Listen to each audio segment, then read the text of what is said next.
Hey guys, okay, I'm gonna finish this video today, um, no matter what. I keep getting interrupted, but that's okay. Um, I actually started this yesterday and whatever, didn't work out. Um, so, where was I? The hospital. They were like, okay, Emma, I think it's time to go to the hospital, and I really didn't want to leave. Um, Sorry. I really didn't want to leave. I knew that it was eventually going to have to happen anyway. Um, but I honestly think that, like, my labor stopped progressing if, when we made the decision to go to the hospital. I think it stopped progressing because, um, I, I stopped I stopped laboring how I was comfortable doing it. I feel like if I would have stayed home, the baby would have come like a lot quicker. Um, but whatever, we left, we went to the hospital. It was a terrible, bumpy ride.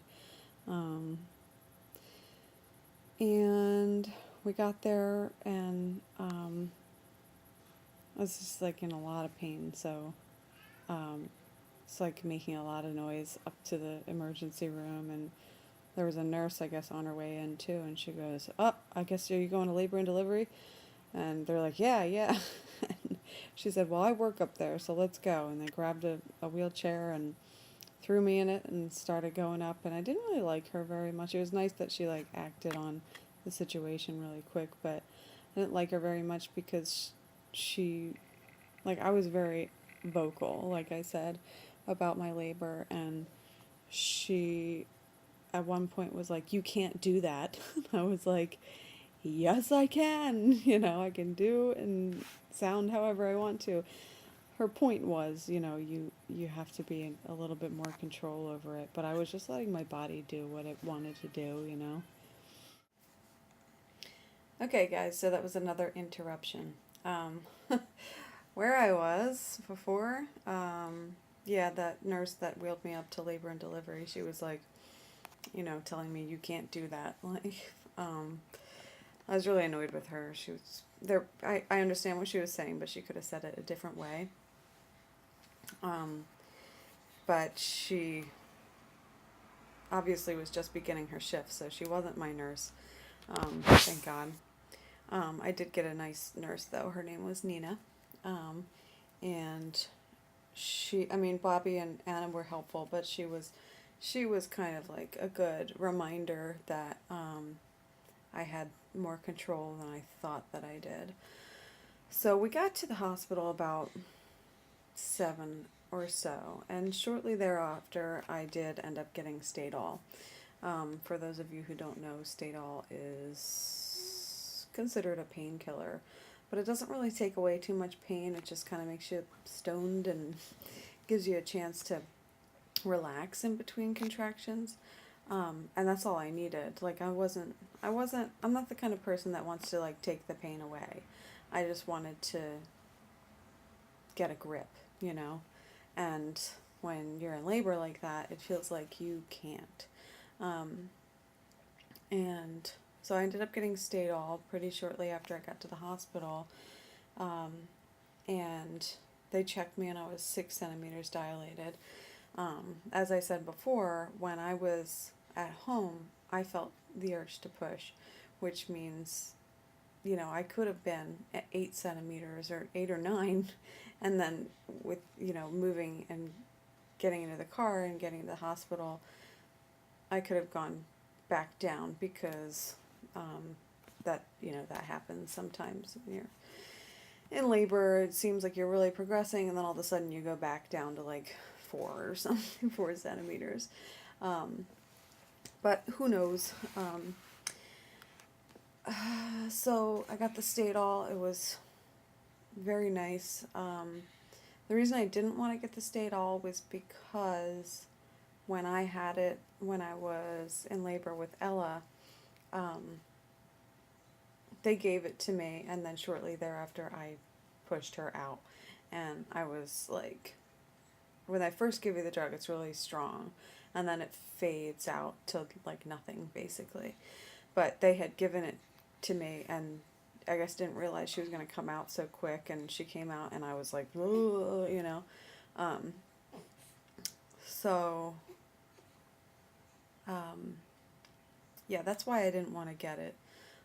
So as I finish my story, you'll see why it wasn't that big of a deal that I got it anyway. I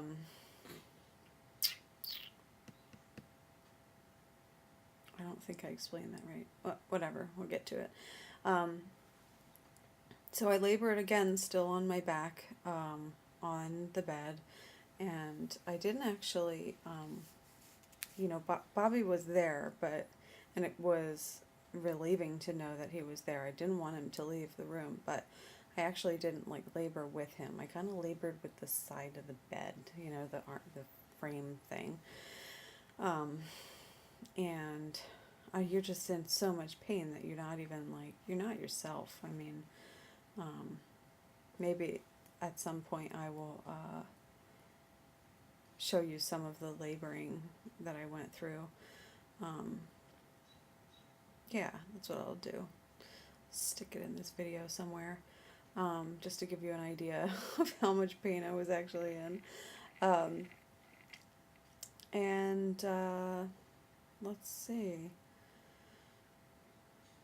Where do we go from there? It's just, there was just a lot of laboring going on. Bobby was sitting by my side wanting to hold my hand, but I was holding onto the bed frame. Anna was exactly where I wanted her to be. I wanted her to be there, but I wanted her to be kind of out of sight, like I didn't know that she was there.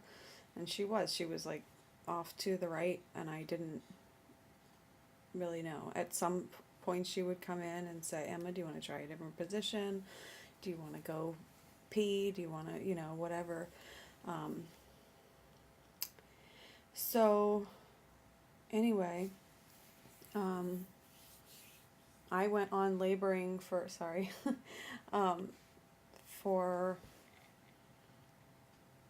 hours. Like, I technically went into labor at 6 in the morning, because I started to feel something going on then. Yeah, 6 in the morning until 12:17 a.m. when I had her on the 21st. And through that period, I did end up getting two or three doses of Stadol. I can't remember. Funny story, in active labor, very close to when I delivered Obi, we got a phone call to the room that I was laboring in, which is the last thing that you want when you're at that stage of labor. And turns out it was the hospital's chief of anesthesiology, that's how you say it. Apparently he was at the bar, and what's worse, my sister's bar. She is a bartender there. Let's finish this story in a different part, because I think I only have 20 seconds left, and this is a longer story. So, we'll see you there.